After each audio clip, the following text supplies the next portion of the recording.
Étant donné que Be'ezrat Hashem, le 5 Av, donc les jours qui viennent, c'est la Hiloula du Harizal.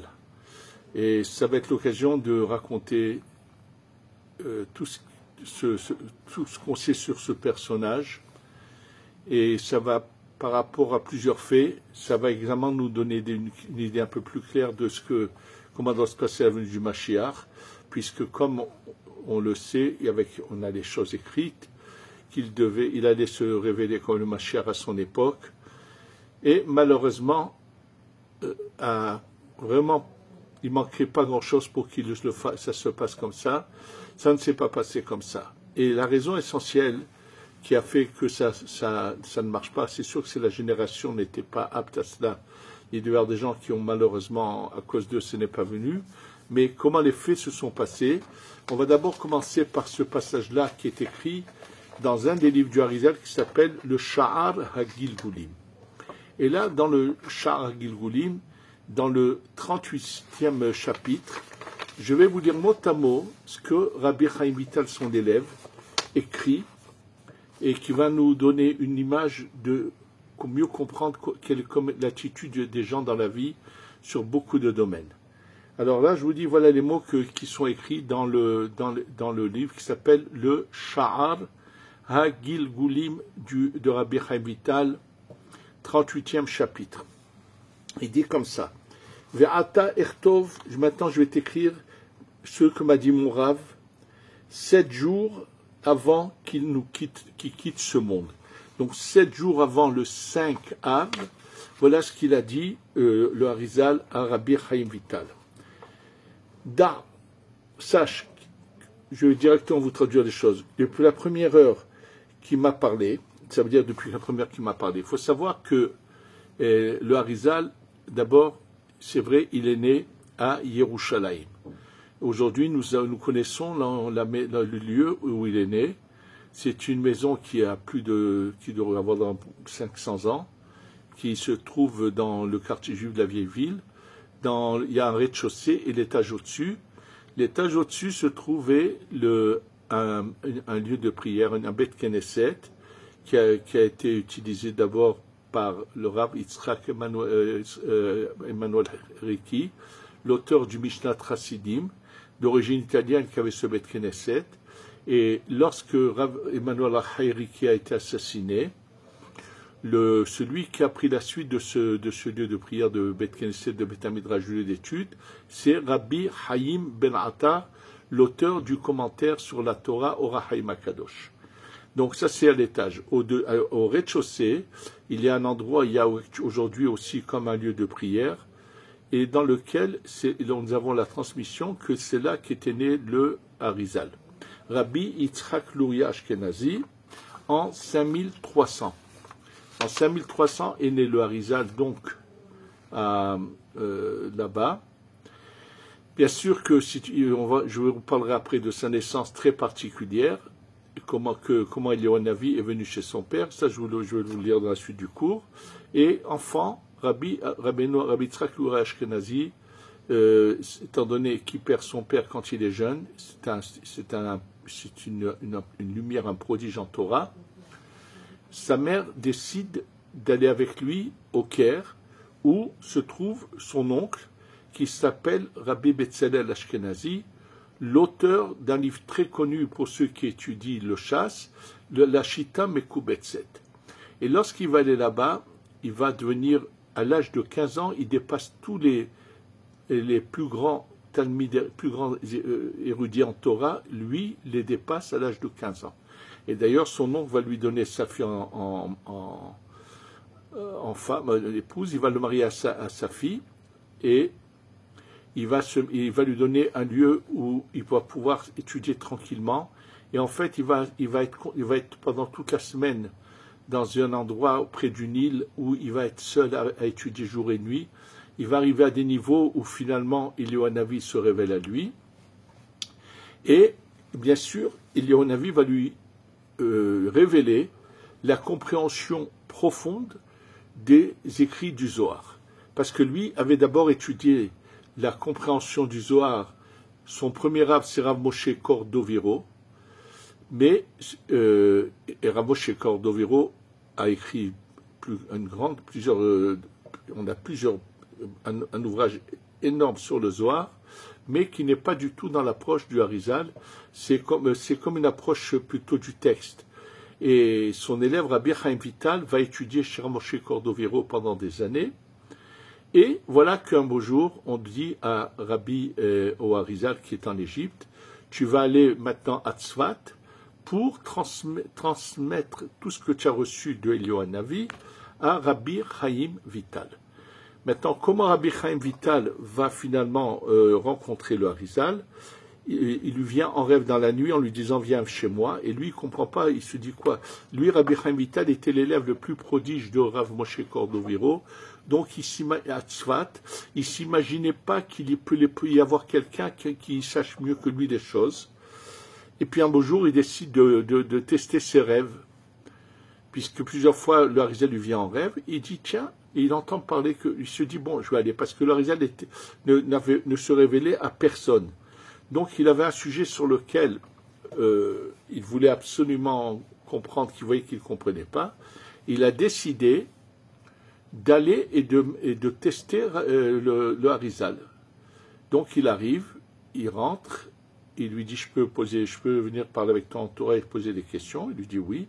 Donc il rentre dans la maison du Harizal et il lui pose une question et le Harizal se met à lui expliquer et tout d'un coup il découvre que il y a quelqu'un qui a une clairvoyance, mais qui le dépasse de très loin dans la compréhension des choses, pas comme ce qu'il les avait étudiés avec Rav Moshe Cordovero.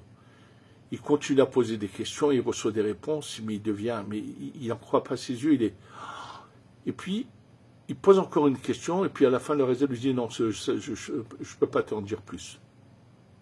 Il ne comprend pas, il le supplie, il dit plus que ça, je ne te le dirai pas. Et qu'est-ce que fait Rabbi Chaim Vital? Rabbi Chaim Vital décide de rentrer chez lui. Et il avait deux choix. S'il avait eu de l'orgueil, il aurait dit, il ne veut pas m'enseigner, mais qu'il n'a pas ne pas m'enseigner, il aurait tout perdu. Mais comme Rabbi Chaim Vital était un personnage, un exemple même de la modestie, de la grandeur de d'âme, qui ne cherche en aucun cas, aucun honneur du tout, qui veut que se rapprocher d'Hachem et que la Torah, qu'est-ce qu'il fait, Rabbi Chaim Vital? Il décide de prendre sur lui que le lendemain, il jeûnerait toute la journée. Et cette nuit-là, il dort par terre sur une sorte de tapis fait à base des poils de chèvre. Donc c'est piquant et tout. Et le lendemain, après la prière de Shacharit, il va chez le Harizal, frappe à la porte, en espérant pour lui demander de nouveau d'accepter de lui répondre à sa question. Et là, le Harizal l'accueille, bien, rentre, tout ce que tu veux, je t'enseigne. Il ne comprend pas. Il lui dit, oui, c'était un test qu'on t'a fait du ciel. Si tu avais dit, bon, puisqu'il ne veut pas, tant pis, tu aurais tout perdu. Mais comme tu as eu cette pensée que si je t'ai pas répondu, c'est parce que tu mérites pas, que tu as des choses qui ne sont pas parfaites chez toi, tu t'es rabaissé, tu as décidé de te remettre en question. Alors quand on a vu ça du ciel, on m'a demandé de tout enseigner. Parce qu'il faut que vous sachiez que le Harizal, comme il le dira Rabbi Chaim Vital, depuis Rabbi Shimon ben Yochai jusqu'à la période du Harizal, il n'y a eu aucun personnage qui arrive à ce niveau. Le Harizal voyait quelqu'un, il pouvait lui dire avec quelle pensée il s'était endormi la veille, lui raconter toute sa vie de cette vie-là, lui dire dans quel Gilgoul il était. Il savait tout sur tout le monde. Il voyait des oiseaux passer, il pouvait dire ce qu'ils avaient dit au moment où ils sont passés. Et lorsque les arbres bougeaient, ce qu'il a su, le niveau qu'a atteint le Harizal, n'existe pas depuis Rabbi Shimon ben Yochai jusqu'à son époque. C'est quelque chose qui est impossible à réaliser à quel niveau il est arrivé. Donc le jour où il a finalement accepté d'enseigner à Rabbi Chaim Vital, il le met en garde de quelque chose que je vais vous dire tout de suite. Et de quoi il le met en garde? Il lui dit comme ça. Il dit comme ça. Que dès la première heure qu'il a parlé avec moi, il m'a mis en garde que je ne révèle sa connaissance et sa grandeur et son savoir à personne. Je devais dire à personne qui il est, tout ce qu'il sait, tout son niveau inimaginable. Et combien de fois il a essayé de tester, il lui posait des questions, mais il savait tout sur n'importe quel personnage. Et d'ailleurs, même une fois, comment on appelle ça, il était en train d'enseigner, et des corbeaux étaient sur un arbre, et il se tourne vers eux, il parle à ceux qui avaient combattu Moshe Rabbeinu dans le désert d'Atan Vaviram. Il leur dit, encore vous venez, partez d'ici. Et c'est inimaginable jusqu'à quel niveau il a atteint. En tous les cas, il avait prévenu son élève, Rabbi Chaim Vital, de ne jamais révéler quoi que ce soit qui le concerne.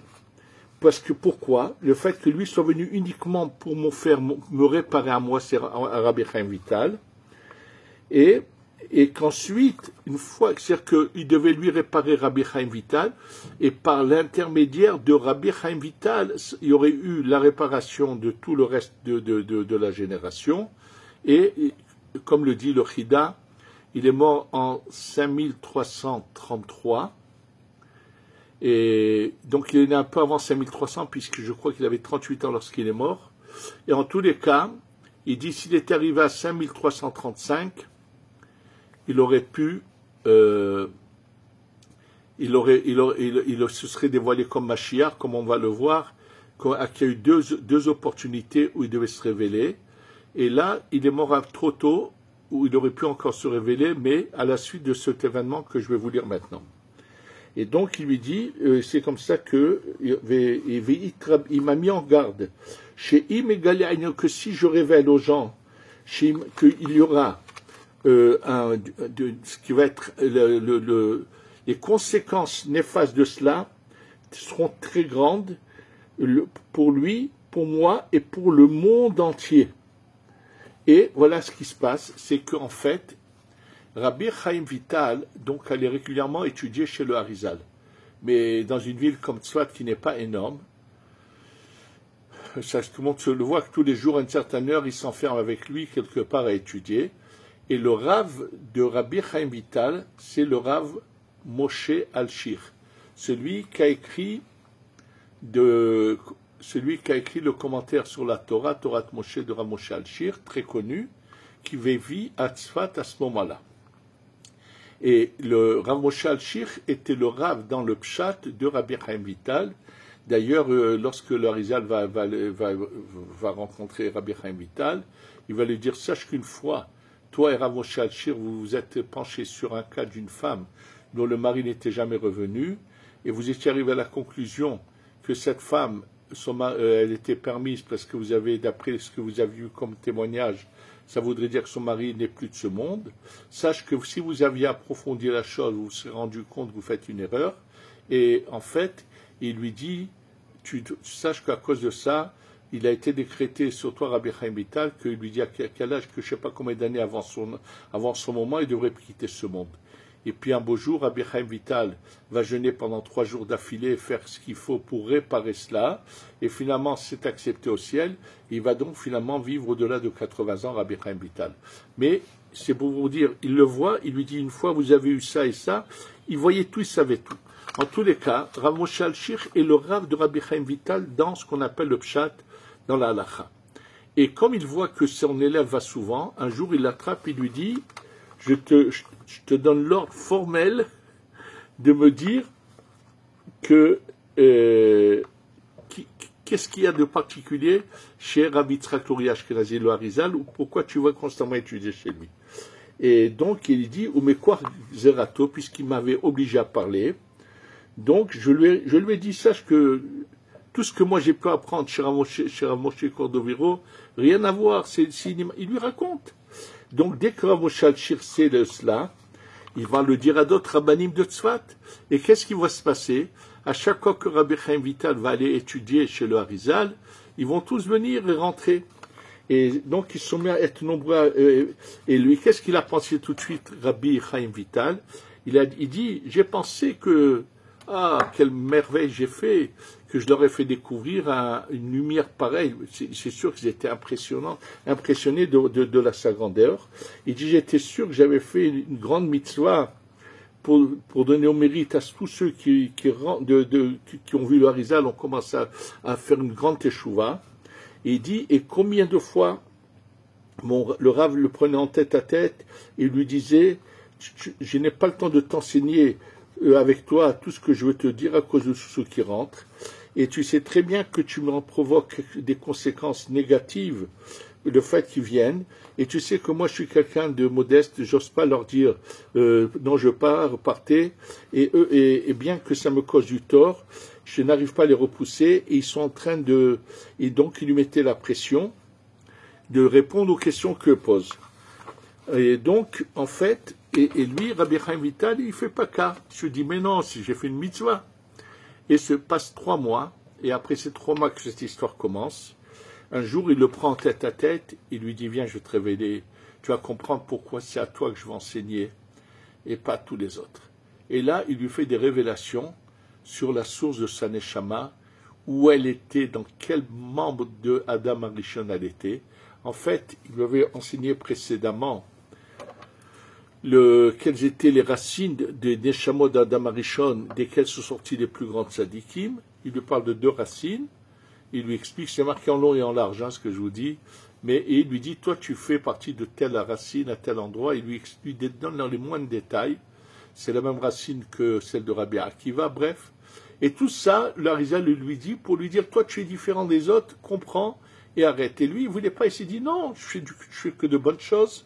Et le Harizal a beau lui demander de l'écouter, ne parle plus, ne pose plus de questions, attend qu'ils s'en aillent tous, on ne parle pas devant eux, et comme ça je pourrais continuer. Et donc il a pris un jour, et ils ont parlé, et Rabbi Chaim Vital lui tient tête à son Rav. Il ne veut pas admettre d'écouter, il se dit, mais je suis que du bien, genre, ils ont fait tous, ils sont tous impressionnés, ils font tchouva et tout. Il lui sache qu'il n'y a que ce jour qui reste. Et si tu ne veux pas m'écouter, il y aura plus, je ne pourrai pas, et il n'y aura plus de réparation aux conséquences néfastes qu'il y aura pour moi, pour toi et le monde entier, parce que eux ne sont pas, j'ai pas encore reçu l'autorisation de les, comment on appelle ça, de leur transmettre à eux aussi. Et il dit, écoutez les mots de Rabbi Chaim Vital qui sont impressionnants. Il dit, Va'ani ba'avonotai, et moi par mes fautes, ratiti liot chassid shoté. J'ai voulu être un chassid fou, un chassid qui n'est pas normal. Et je lui ai dit, ce qui leur arrivera à tous m'arrivera aussi. Et si eux n'étudient pas, moi non plus je n'étudierai pas. Et qu'on ne dise pas dans le ciel que moi j'ai pensé qu'à moi et pas à eux. Et il lui dit, tu penses que moi je ne sais pas qu'on appelle ça, ce que je te dis, tu crois que c'est pas du ciel ça vient? Il dit surtout, il pensait pas, Rabbi Chaim Vital, que les conséquences seraient aussi néfastes qu'elles ont été. Et qu'est-ce qui s'est passé? Il dit, après 3 jours, il a été frappé d'une épidémie. Certainement, il s'agit peut-être du choléra, qui était chose fréquente. Le Yom Erev Shabbat Parashat Matot Masai. La veille de Shabbat de la Parashat de Matot et Masai, le Yom Rosh Chodesh Av, qui était, comme c'est le cas de cette année, où Matot et Masai sont Shabbat, c'est le Rosh Chodesh, c'est Shabbat, non, la veille, c'est le Rosh Chodesh, c'était la veille, c'était vendredi, l'année 5332, ou Beyom Shlishi, et le mardi, non cette année c'est mercredi, mais l'année en question, et le mardi 5 Av, malheureusement, le Harizal a quitté ce monde, et donc l'opportunité du Mashiach, malheureusement, s'est éteinte avec ce fait-là.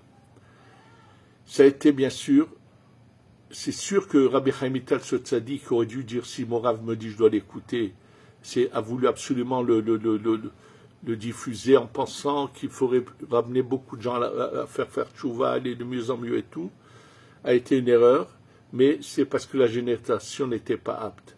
Maintenant, à quel moment il a dévoilé qu'il devait être le Mashiach ben Yosef? C'est dans d'autres, juste avant cela, je vais vous dire à quel moment. Sachez que dans les écrits du Harizal, il y a même marqué que lorsque tu arrives dans la Shmona Esrei Amida, dans tel endroit, Tishkon Betor, qu'on demande à Hachem de revenir à Yerushalayim, il y a une kavana, une pensée à avoir, que le Mashiach ben Yosef ne s'en aille pas. Et de quoi s'agit-il? En fait, peu de temps avant son décès, ils allaient souvent, le Harizal prenait ses élèves et allait pèleriner des tzadikim.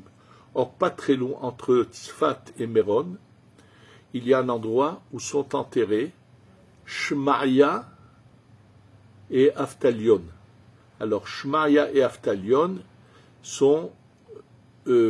c'était d'origine non juive, convertis, qui deviennent les plus grands de la génération.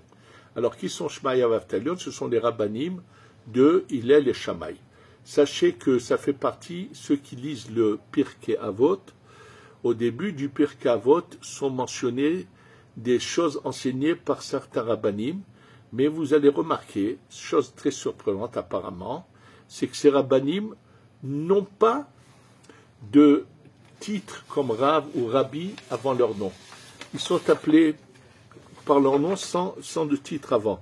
Par exemple, c'est le cas de Yossi ben Yoezer ish Tzerada, ou bien Yossi ben Yochanan ish Yerushalayim, Yehoshua ben Perahia, Nitai ha'arbeli, Yehuda ben Tabai, Shimon ben Shetach, Shmaya ve'Aftalion et Hillel et Shammai. Et à chaque fois, ce sont par deux. Pourquoi? Il y en a un qui est le Nassi, le président c'est-à-dire le chef spirituel du Ham Israël de cette époque. C'est à la fin du deuxième temple, tout ça. Pendant le deuxième temple, tout cela. Et l'autre, c'est le Avbedin, celui qui tranche les lois. En tous les cas, ils sont pas ce qu'on appelle des zougotes, qui sont par paire à chaque fois. Et vers la fin de ceux qui vont être le dirigeant de la génération avec le Avbedin, il y a Shmaya Aftalion, qui sont les rabbanim de Hillel et Shammai. Hillel aussi et Shammai, on ne dit pas Rav. Et la Gemara de nous expliquer qu'ils sont tellement grands que les appeler Rav ou Rabbi, ça serait les diminuer. C'est-à-dire qu'il n'y a aucun titre qui peut convenir à leur grandeur. Et maintenant, nous savons où sont enterrés Shmaya et Aftalion. Oui, j'ai dû à l'occasion, Baruch Hashem, souvent, nous aussi, nous prenons le kollel, on prend tous les 6 mois un bus entier qui va sur les pèlerinages des tzadikim. Et donc, on a déjà eu l'occasion d'aller là-bas. Ça se trouve à Gush Khalaf. Je vous dis, c'est entre Tzfat et Méron, plus près de Méron que de Tzfat. Et donc, lorsque ils étaient Rabbi Chaim Vital avec le Harizal avec ses élèves, ils étaient là présents, et il leur dit, Shmaya et Aftalion m'ont dit de vous dire, vous allez prier pour que le Mashiach ben Yosef ne soit pas tué, ne meure pas. Et il dit, on n'a pas eu l'idée, la pensée de lui dire, mais qui est le Mashiach ben Yosef? Ça leur est pas venu à l'idée. C'était lui en fait. Ils l'ont su qu'après qu'en fait c'était lui, qu'ils n'ont pas eu compris que c'était lui. Et donc, en fait, ils devaient prier pour qu'il ne quitte pas ce monde. Et ça, c'était donc déjà une fois, et il dit bien Mashiach ben Yosef, et là-dessus, je vais vous dire tout de suite ce que cela veut dire. C'est une preuve un peu à ce que dit le Gaon de Vilna que je vous expliquais tout de suite. Donc, à cette époque-là, si le Harizal s'était révélé en tant que Mashiach, ça aurait été, bien sûr, Achishena avant le moment final que nous vivons, nous. Maintenant, nous vivons ce qu'on appelle Be'ita en son temps final. Mais c'est une opportunité de Achishena. Et pas seulement à ce moment-là, il y a une autre opportunité où lorsqu'il sortait la veille de Shabbat, selon le Harizal, il faut sortir aller devant les champs, c'est-à-dire sortir de l'endroit où on habite, aller où il y a des champs, et là-bas recevoir le Shabbat, comme eux le faisaient en disant venons, sortons au Shabbat, et ainsi de suite. Et lorsqu'ils sortaient là-bas, ils disaient Mizmor le David. Et une fois qu'ils finissaient de dire le Mizmor le David, Hashem Akhtamo Bashalom, alors eux, à l'origine, ils disaient Boikala, Boikala, Bo Shabbat Malketa. Ensuite, Mizmor Shalom Shabbat, c'est la Kabbalah Shabbat en dehors de la ville. Après, ils rentraient au Bet Knesset pour faire l'office de Arvit. Et une fois, un vendredi soir, il est avec ses élèves, ils sont sortis donc recevoir le Shabbat, et puis il leur dit, vous voulez qu'on aille maintenant à Yerushalayim recevoir le Shabbat? La plupart ont dit oui, et il y en a certains qui ont dit, ah, il faut qu'on aille d'abord à la maison à parler à notre femme. Et il s'est mis à dire, oh, quel malheur. Si vous avez tous dit oui, on part à Yerushalayim et je me dévoilais en tant que Mashiach. Oui, c'était le Rabbeinu Hari, le Harizal, était le personnage potentiel du Mashiach de cette époque, absolument. C'était, bon, comme je vous dis, le personnage du Harizal, depuis Rabbi Shimon ben Yochai jusqu'à son époque, il n'y en a pas eu de nouveau depuis le Harizal jusqu'à la venue du Mashiach. C'était vraiment un moment très particulier où les secrets de la Torah ont pu être révélés. Et lui-même, comment il les a révélés à Rabbi Chaim Vital. Un jour, il l'a emmené à Tveria, ils ont pris une embarcation, et lorsqu'ils étaient au milieu du lac de Tibériade, il s'est baissé, avec quelque chose, il a pris de l'eau du lac, il lui a fait boire, il lui a dit, ce que je te fais boire maintenant, c'est le puits de Myriam. Lorsqu'ils ont fini sont rentrés du désert en Eretz Israël, cette source d'eau que Myriam, grâce au mérite de Myriam, les accompagnait, cette source d'eau est allée directement se mettre dans le lac de Tibériade. D'ailleurs, dans le Sha'ar HaGilgulim, le Rabbi Chaim Vital a une vue bien sûr spirituelle et pense que tout le monde le voit. Il dit, quand tu es à tel endroit de Tveria, tu regardes le lac, tu vois comme un jet d'eau dans le lac, ça c'est le puits de Myriam. Combien de gens se sont mis à raconter des bêtises, qu'ils connaissent quelqu'un qui sait où c'est le puits de Myriam. Aïe, aïe, aïe, combien de gens cherchent les orgueils et les honneurs, c'est faux, personne ne sait où se trouve. Uniquement, donc, quand le Harizal a fait boire à Rabbi Chaim Vital de cette eau-là, le Chida écrit, maintenant tu peux comprendre comment est-il possible qu'en 1 an et 8 mois qu'ils ont été ensemble, ou ils ont étudié ensemble, il a pu lui transmettre autant de dévoilement de la Torah cachée, alors que je peux vous dire une chose, qu'aujourd'hui, une vie entière ne suffira à personne pour arriver qu'à une partie de la compréhension de cet enseignement qu'on appelle la Torah du Nistar. Mais et donc c'est dit qu'on peut comprendre comment ça se fait qu'il a pu accumuler et savoir. Rabbi Chaim Vital est le seul à avoir compris dans la profondeur l'enseignement du Harizal, et non pas comme au début il a cru le Gaon que lui n'avait pas compris la profondeur. Après, bien sûr, on a les preuves aujourd'hui qu'il a changé d'avis après le Gaon, mais que personne n'est arrivé à la compréhension de cette Torah comme l'a eu Rabbi Chaim Vital. Bien sûr, ensuite, il va lui falloir des années. Il va faire plusieurs fois une récapitulation de l'enseignement qu'il a eu, et il va le faire 3 fois dans sa vie, et que c'est les écrits que nous avons aujourd'hui. Pas tous les écrits sont arrivés chez son fils, une partie chez son fils, une partie sont sortis, il les avait fait enterrer avec lui, sont sortis de la tombe grâce à Rabbi Avraham Azoulay et Rabbi Meir Paperash. Donc, et je vous dis, de ce qu'on a comme écrit, une vie entière ne suffit pas. Une vie entière, on pourrait vivre 200 ans, je ne sais pas si on arriverait. Et lui, en 1 an et 8 mois. Maintenant, il faut savoir qu'il devait être le Mashiach ben Yosef, oui, parce que le Gaon de Vilna dit que si le Mashiach était venu dans Achisheneser avant son moment, il dit comme ça le Gaon, sache que le Mashiach ben Yosef serait devenu le roi du peuple d'Israël sur sa terre, mais les peuples dans le monde continuent à exister, et la vie continue avec la mort, tout normalement, rien ne change, il n'y a aucun changement. Comme cette opinion de Shmuel dans la Gemara où tout est normal, il n'y a aucun changement. Et donc on peut comprendre pourquoi il y avait un risque que le Mashiach ben Yosef soit tué, parce que les peuplades se seraient soulevés contre lui pour le combattre. Donc les combats contre le Mashiach font surtout une allusion dans cette éventualité qui n'existe plus aujourd'hui. Nous n'avons plus cette éventualité puisque nous sommes arrivés en fin de parcours où même le Mashiach ben David vient, donc il n'y a plus ce risque que le Mashiach ben Yosef soit tué, mais donc c'est pour ça que lui devait être le Mashiach ben Yosef Et bien sûr, ce ne serait pas une chose, ce serait passé différemment. Nous sommes de toute façon en fin de parcours. Et donc, ça c'était le Harizal, mais au moment où le Harizal lui disparaît, qui c'est qui est le prochain personnage qui a le potentiel d'être le Mashiach, qui aurait pu l'être aussi? C'est Rabbi Chaim Vital. Oui, puisque, comme l'écrit Rabbi Chaim Vital dans le livre qui s'appelle Abba Me'ot Shekel Kesef, que comme je vous l'ai déjà expliqué plusieurs fois dans les cours, c'est un tremplin.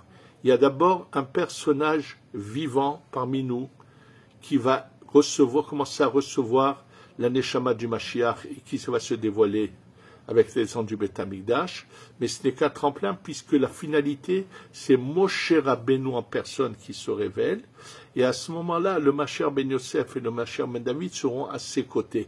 Mais le tremplin, c'est un personnage vivant parmi nous. Donc après que, malheureusement, alors, du vivant du Harizal, c'était lui qui était le Mashiach Ben Yosef, qui devait être le Mashiach Ben David. Apparemment, ici, il n'en parle pas, c'est parce que ça aurait été à l'avance, donc ce n'était pas le moment qui vienne encore. Maintenant que nous sommes en fin de parcours, il est évident que nous devons avoir les deux à la fois. Lorsque Rabbi Chaim Ben Attar, celui qui a écrit l'Ora Chaim HaKadosh sur la Torah, il écrit dans son livre qu'il fait une allusion à lui, pas seulement à lui, à deux personnages. Il dit soit c'est quelqu'un qui est né en Eretz Israël, soit quelqu'un qui est né en dehors d'Eretz Israël. Il fait allusion à lui qui est né en dehors d'Eretz Israël et à Rabbi Chaim Abul Afia qui a reconstruit Tveria, qui lui est né en Eretz Israël, et donc apparemment un c'est Mashiach Ben Yosef dans le Mashiach Ben David, et c'est pour ça qu'à cette époque également du Ora Chaim HaKadosh, le Baal Shem Tov décide de vouloir venir en Eretz Israël, et en rencontrant le Ora Chaim HaKadosh, il semble qu'il y a plusieurs branches du Mashiach qui se dévoilent, puisque, comme le dit dans le Notzer Chesed, il dit le Nefesh du Mashiach, c'était le Baal Shem Tov, la Neshama du Mashiach, c'était Rabbi Chaim Ben Attar. En se rencontrant, faisait venir le roi du Mashiach. Donc, en se rencontrant, ça aurait pu se faire aussi à cette époque. Comme je vous dis, donc c'est toujours un personnage vivant et qui doit se dévoiler et qui n'est que le tremplin pour arriver à Moshe Rabbeinu en personne. Ce qui en ressort de tout cela, on voit que ce qui a provoqué le plus grand tort au Harizal, ça a été qu'on le dévoile et qu'on en parle. Et à combien de personnes? C'est pas comme aujourd'hui où on a des moyens de diffuser dans le monde entier des choses. C'était un groupe de personnes, de rabbanim seulement, et ça va quand même porter préjudice. C'est pas sans raison qu'il faut à tout prix éviter tout ce qui peut être d'exposition. Il faut toujours garder. C'est une Torah qui s'appelle Torah Tanistar qui est cachée. Sachez que le Satan ne peut rien contre celui qui a une modestie, où il est totalement effacé, où il se cache totalement.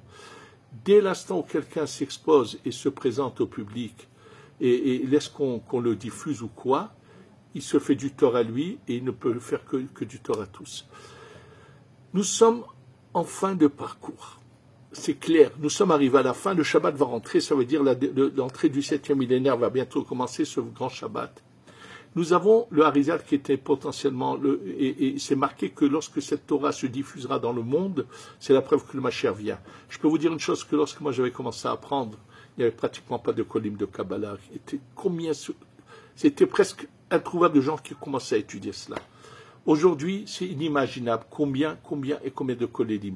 Vous ne le savez pas parce que la plupart ce sont des gens très sérieux, très modestes, qui ne cherchent pas du tout à s'installer, à s'exposer. Vous avez des endroits où il y a un nombre inimaginable de kolélim. Vous ne savez pas combien de kolélim, de gens très capables, qui connaissent beaucoup, et vous ne les connaissez pas du tout parce qu'ils ne cherchent pas à faire de l'étalage. Et bien, grâce à cette diffusion de la Torah du Sod, le Harizal va agir maintenant, ce 5 Av, pour que le Beth Amikdash descende, qu'on ait la Géoula Shlema, et que enfin on ait et Mashiach Ben Yosef et Mashiach Ben David, et qu'enfin Moshe Rabbeinu se dévoile à nous, même s'il y aura d'abord quelqu'un de vivant parmi nous qui va se dévoiler, mais ce sera que le tremplin, comme je vous le dis. et qu'enfin on va tous se retrouver très vite ici. D'abord, le Mashiach ben Amikdash peut descendre en un instant, le Mashiach se révèle, et bien sûr, tous ceux qui auront eu le désir, je m'imagine qu'il se dépêchera de les ramener en Eretz Israël, et qu'on se retrouve très vite tous ici pour pouvoir passer à l'étape suivante, grâce au Beth Amikdash qui va nous aider à nous métamorphoser et à revenir à l'endroit où était Adam Arishon avant la faute, et à servir Hachem encore mieux, de mieux en mieux, et qu'on puisse tous faire tchouva pour avoir la Géoula Shlema Bekarov. Amen ve Amen.